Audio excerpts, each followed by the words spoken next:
Live. I'm Joe, and absolutely, this is the best part of my every week. Today, we are joined by an educational leader who has, I think, more awards than campus bookstores have overpriced textbooks. I'm going for that. I'm going for that.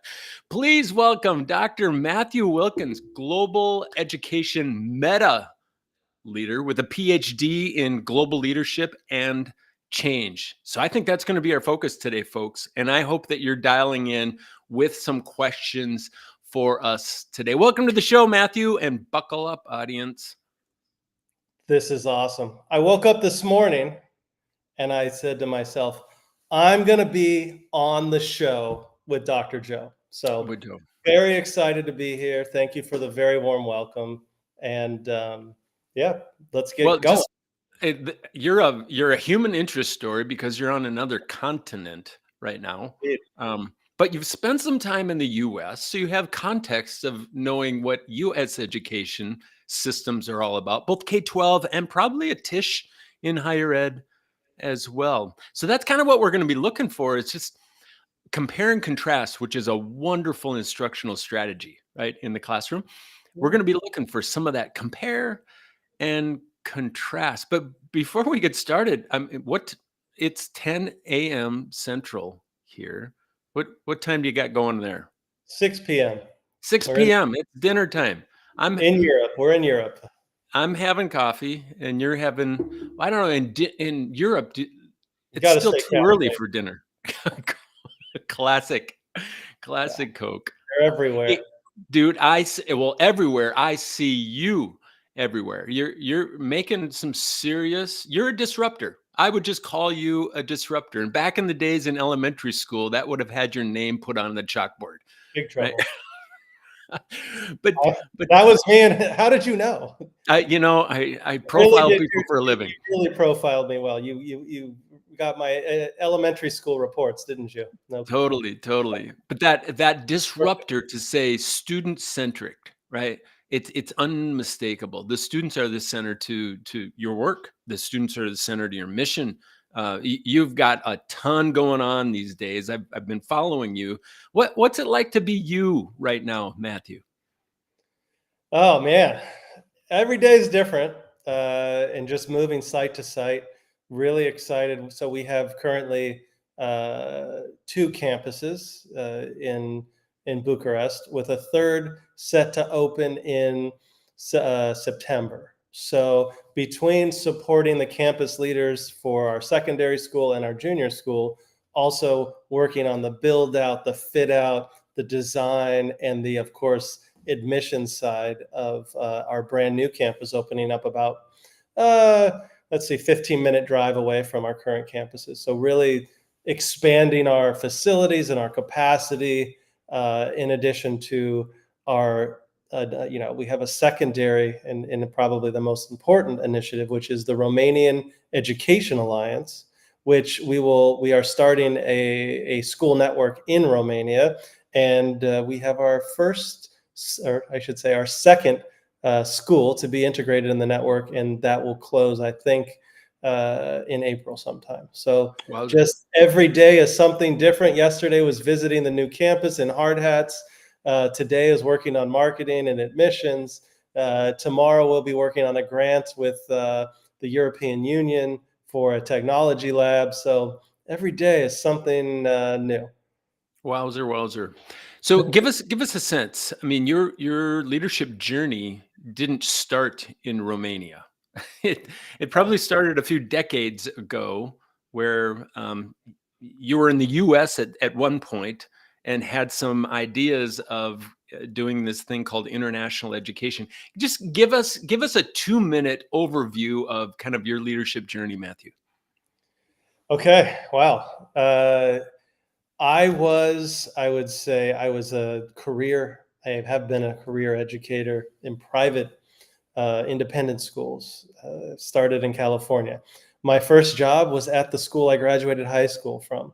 And I looked up to the head of school there, and he was really a mentor between him and 2 other school leaders. And they really inspired me to, push myself into school leadership. So it started as a dean of students, which that I think that's really have given me the background and the philosophy of everything I do is student centered. If you're a dean of students, you understand what, yeah, everything is for the benefit of the students. Right. So moving to there, I was a head of school, my first headship at a small non-public school, which was a completely different work environment.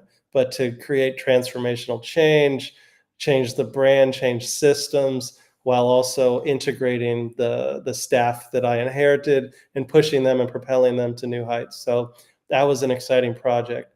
I was doing that at the same time as my doctoral studies. And I really just came to the realization I'm studying global leadership and change in the same place I've lived for 40 something years. And Ironically, it's yes. time to get out there. Let's see it. Instead of seeing global leadership and change through the lens of the United States, let's Mhm. go. And the family and I, we packed up. We Saudi Arabia came calling, and we went there for 5 wonderful years. It was an amazing turnaround, even during COVID. So I completely digitalized a school of about 5,000 children. So to take a school that had literally projectors and a couple laptops to rolling out 4,000 Chromebooks in year one, and at this point, I believe they've become a Google reference school, which is the first reference school in the Middle East. So I mean, every little minute detail to make a standardized American curriculum, in addition to the national curriculum, was a blessing and just an amazing experience. So, uh, Wow. yeah, then that took us back home to the States for a year. Okay. I worked in higher education there at Baldwin Wallace and got to kind of wet my whistle in higher ed. And then I was in communication with Mark Twain and Romanian Education Alliance for the last 18 months before I even started, and the growth opportunity and potential was just too good to pass up. So just opening new schools and creating a network of the just scaling and scaling and scaling and getting to develop that. I think that's just it's amazing to be here. I think I've been here since last July, so all the turnarounds they're already in motion. It's kind of like you're right, you're driving a cruise ship. You have to look far out in the distance. You're not making any quick turns or movements, so you've got to have all your contingency plans, and really Right. you have to have that vision. But even in a year, and we'll unpack this a little bit more, but most leaders are coming into a system and doing a lot of just diagnostic work for the first year. Just head on a swivel, just checking out, discovering what is and what shouldn't be. And you probably had that done in the first week or two before you just got giddy up and going. And before you answer that, I just want to speak to the audience. Anybody joining live right now, we want to hear from you. So you've heard Matthew's story of starting in the U.S. and studying global education, and then having this kind of this smack in the nose, saying, "Hey, if I'm studying this, I should probably be like more legit and doing it as well." We'd like to know where are you tuning in from, and what role do you play in education? Go ahead and just add some of that to the comments below. So back to Dr. Wilkins. You're wearing the team jersey. It's probably a little different color than you had a year and a half ago, but you got a different team jersey on right now. And on the back of that team jersey, I would say it probably says Systems Transformer. That's what you were brought there to do. They're not looking for somebody to come in and just manage a system like you did in Saudi Arabia. You're coming in to change the game altogether, altogether, not just for a school, but for an entire country. Um, what's at the head of all of that? Was that just your long book report that you did that showed you all the steps that you needed to do as a PhD student? Or what's at the head of being somebody that can take a system from a blueprint to celebrating the ridiculous accomplishments that you've had? What's really at the head of all of that? I would have to say meta leadership, which is, my background and my specialty, not meta like Facebook, but meta Okay, leadership. yeah, break that down because Meta, in my mind, goes to Sure. Zuckerberg. It's the So it was a framework developed in the early 2000s after the 9/11 attacks, and it was based on crisis management.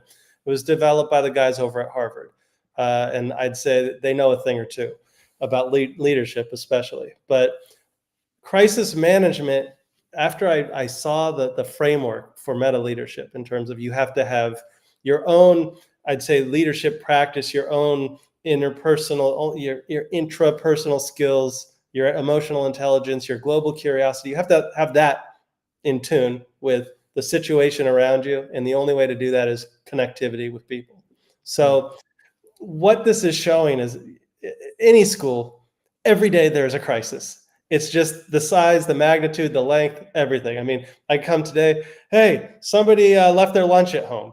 Okay, it's a small crisis, but hey, we want our hungry student to eat. They need nutrition. Or it can be a reputational crisis the next day, or something that has gone long ignored for even maybe before I even arrived here. Solving those crises. And the only way to do that is you have to know who's who in your organization, and, be able to relate and connect with them. And that's through, routine. You have to be a presence day in and day out. They have to know, they have to see you, to touch you, to talk mm, with you, from everyone from the cleaning staff to the CFO. You have to make sure that they understand what they're doing. And Mark Twain, we say, we're the school that children love. So whether someone is taking out the garbage, or teaching a class, or making invoices, they're all contributing to that vision of making this the school that children love. So I think communicating that through connectivity, I mean, that's all meta leadership to me. So, meta leadership is really about the interpersonal skill set that a leader must have coming into a system, while you also have the systems mindset of understanding, just logistically how you go about, like you said, as a cruise captain, seeing, you know, Yeah. uh, probably highly achievable goals in 3 years, right? That most people cannot even, they don't have the foggiest clue about. I mean, think about the transformation of what you did during COVID in Saudi Arabia. You didn't have 3 years to put that plan together. You maybe had 3 weeks to put that plan together. But my guess is you already had the interpersonal cachet to be able to move at such breakneck speed to make all of that happen there. Think back to that, how important that was. I think relationships are everything. So if I, wasn't in the trenches with my heads of academics, with the heads of departments, with both campuses, male and female, if we didn't get that in addition to feedback from parents and the community, there's no way any of this is happening. Not at all. And I mean, part of your as a leader, your connectivity is followership. I'm following your lead right now, Dr. Joe.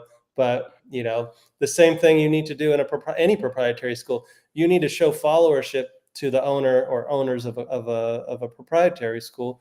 So I'm the one showing them what they need to do through followership. So I feel like that's a very important, and I'd say sensitive dynamic that any school leader, whether it's a board of trustees, whether it's owners, founders, you have to be able to show them kind of your vision and your way, and to try and get them on that vision in your way. So we're throwing down some pretty heavy topics. I mean, meta leadership, followership, which I think would be a great name for a book. My guess is it's probably already claimed out there, but the two are so interconnected. This meta 100%. leadership and followership. But to our audience out there, maybe these are new terms to you. I'm thinking critically about both. And if there's a question maybe that you have for Dr. Wilkins here on this live, don't be shy. Let's squeeze as much juice out of this opportunity. We've got an international, global leader that is proven in now 2 different countries, and probably not even close to his potential yet. So please throw out those questions and let's get some of those things answered. You love data. Let's go to data for a moment. Um, and you let the data kind of, well, I don't know if it's win arguments or kind of persuade the audience, or so data has a place to play in the overall meta leadership and probably followership as well. People are looking to see, are you credible with the ideas that you have, and can you back it up? How are you currently using data in your establishing and scaling of your existing system? It's interesting you're saying that, because for us right now, I mean, the main focus is leads and lead conversions for from the marketing folks over into the admissions, because we're trying to fill a school of 900 kids, in year one. Obviously, we want to, have a very good starting point. We're looking at 300 students for year one. Where do those students come from? I mean, from the surrounding areas, but you have to be a presence. You have to get them out there. When I Wait, came wait. up, So this isn't like in the US where I live in a neighborhood that has a neighborhood school, and that neighborhood just funnels people over, and the school leader's responsibility is to manage the students when they get there, not before they get there. You're correct, doing the before they get their work. to attract. Well, obviously, it's a private, independent, international school. We have two tracks of curriculum, and I won't get too deep into the academic side of it, since we're talking about leadership today. But you have two disparate groups. You have your local families that are looking to a solution or to an alternative to the local public school, such as the U.S., where English is taught at a much higher level. And then you have your expat students, families who are from outside the country. Many, we have about 60 different nationalities, and so those two groups combined create this vibrant, electric community, right? But again, how do you fill that? And that's with data, that's with leads, that's with surveys. And so our job is to really find out, okay, we have a funnel where all the Mhm. people come in and they're interested in Mark Twain, right? Well, a conversion at the bottom, we want to widen that funnel. We want them to flow straight through and enroll and be part of our community. And so how do you do that? Again, it's, how do you get a hold of people? How do you make sure that the leads are folks who are interested and they're trying to find us? So all of this is now, this data is driven not in academic world, but in, the marketing side and leads management, and all of that through Meta, through Instagram, and all of those different platforms. The parents are everywhere, and they want answers, and they want to be able to connect with you right away. So, just picking up the phone and saying, "Hey, I'm interested," it's not going to work anymore. It's a different Right, game. right. We're trying to How scale so up. what is the new game? Instead of picking up the phone, I mean, in the US, if I were running a private school that had the reach of everyone that could attend Right. with no boundaries or no restrictions, I would quickly be hiring a marketing team, right, to create common messaging, why we're distinctly different than anybody else in this particular community. You've done a lot of that legwork, but what's the day-to-day work in creating uh, it's it's Sure. attention? How are you getting the attention of the people in your community that might not even know that you exist yet? So from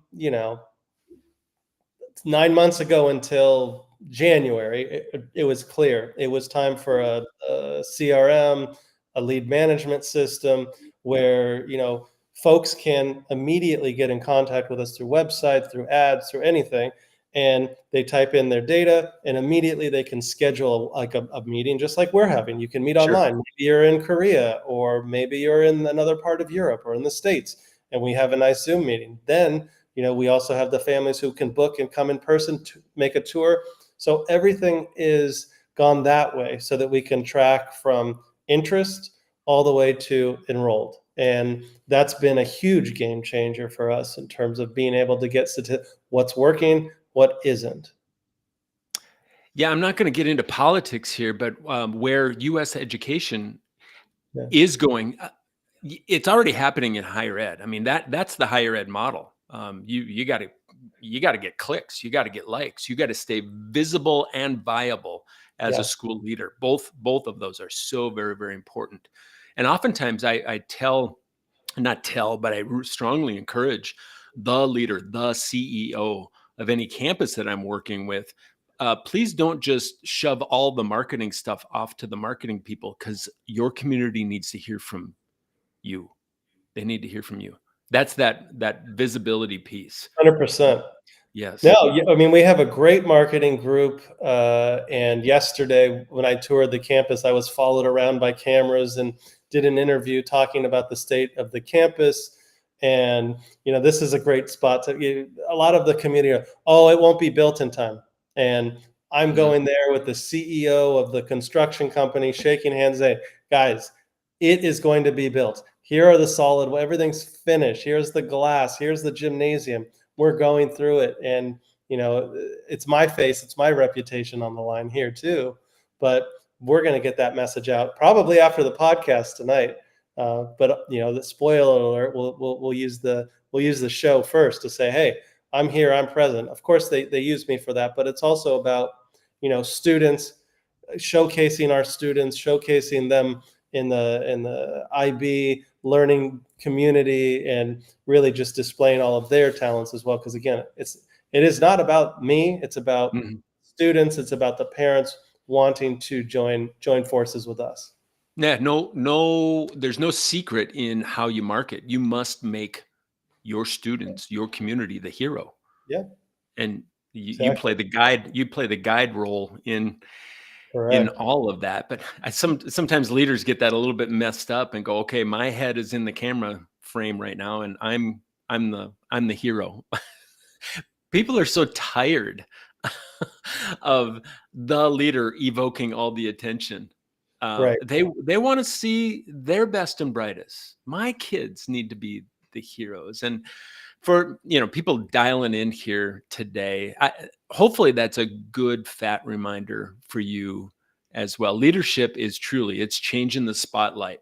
It's not about preferred parking spaces. It's not about the prestige and the privilege that comes with leadership. No, it's the hard work of amplifying your message about your mission. It's amplifying the goodness of your community. It's amplifying each and every student, and putting a storyline together that says this is what it's Right. all about. It's about, Yeah. leadership is about building people up. It's not for me to take the spotlight, or any school leader for that matter. It's about building people up, building up your students, your staff, your emergent leaders, everybody. And it is I think critical to that meta leadership competency that I was talking about. And you can't get to those competencies or even the conditions for success without creating first the conditions for your people to be successful. You get it.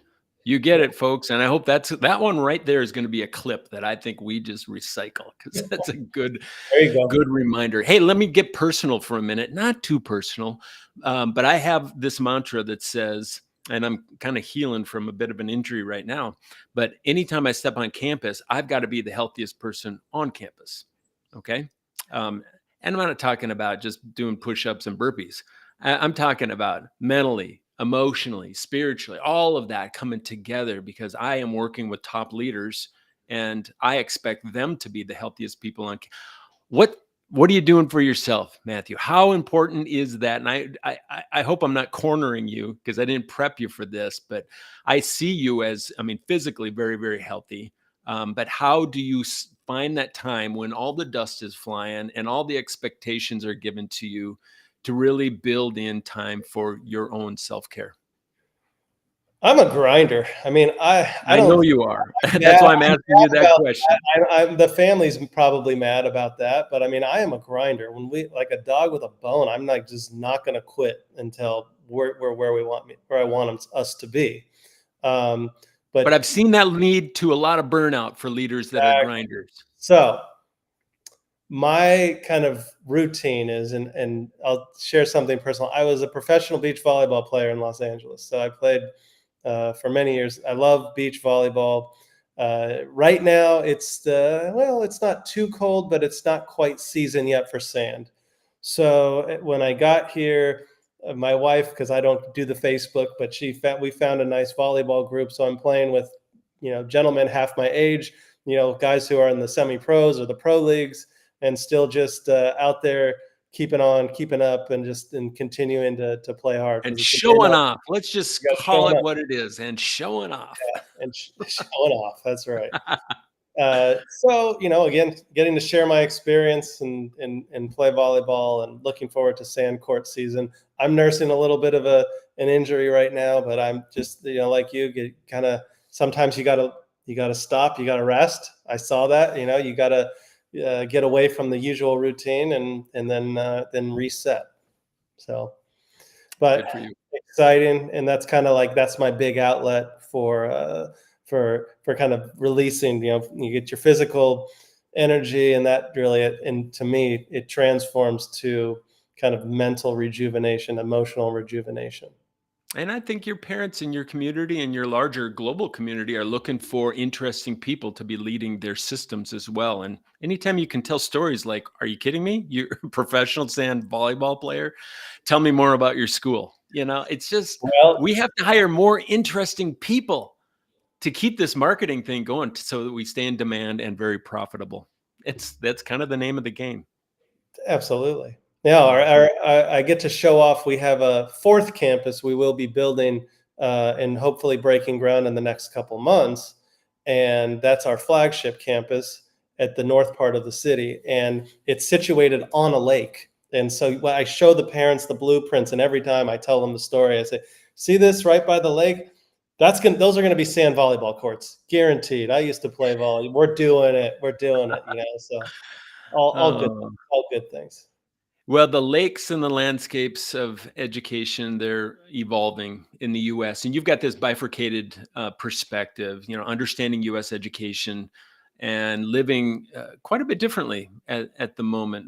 We've got administrators turning in who might be kind of losing their mojo. And that's what I'm seeing. A lot of US educational leaders are losing this thing called hope right now. They're just looking at the changes that are occurring and wondering if they want to stay in the octagon and keep fighting. So I always ask our guests on the show, uh, because they're wise people, they're experienced people, they're scarred people, they're people that have lots of experience behind them. You got any wisdom? You have any encouragement? You have any inspiration for that leader that might be tuning in right now, who is saying, "Yeah, Joe, I think that mojo thing, you pegged me today." What you got for them today? You guys are doing a great job. Keep up the good work. I mean, I think it has to There's a be pep talk right there. infectious. This is me all the time. If you're giving out positivity, you're going to get it back, whether you like it or not, or whether they like it or not. And I have some staff who can be grouchy, and every morning it's a smile on my face. And you got to remember, we're doing this for the kids. Mm. And how are you? You're just treating people with respect, kindness, happiness, and it wears them down, man. They finally capitulate. I know how it's so difficult for people when you get in that negative mindset to not be able to get yourself out of that rut. And so you just have to continuously remind them, like, everything's great. You know, everything is great. Nick Eccentric is saying give positivity, 100%. I mean, that's somebody I was talking to a gentleman. He's Chris Wright, I think, and he's on in the IB, and he leads a huge network of schools. I said, I'm looking at his role, and Mhm. he's overseeing like 50 schools. I said, how are you giving each of those heads the support they need? Those heads of school, those administrators. And his simple answer was, you give them love. You make them feel loved. So if Wow. you can make people feel loved, Wow. think you're going to get it right back. You're going to get it right back. Mm. I think we need to just punctuate right there, right? Now that's the price of your admission, audience. If you can give them love, but I would add to that and have a definition of what love means, because a lot of people keep that pretty subjective. Love impacts behaviors. Love has expectations.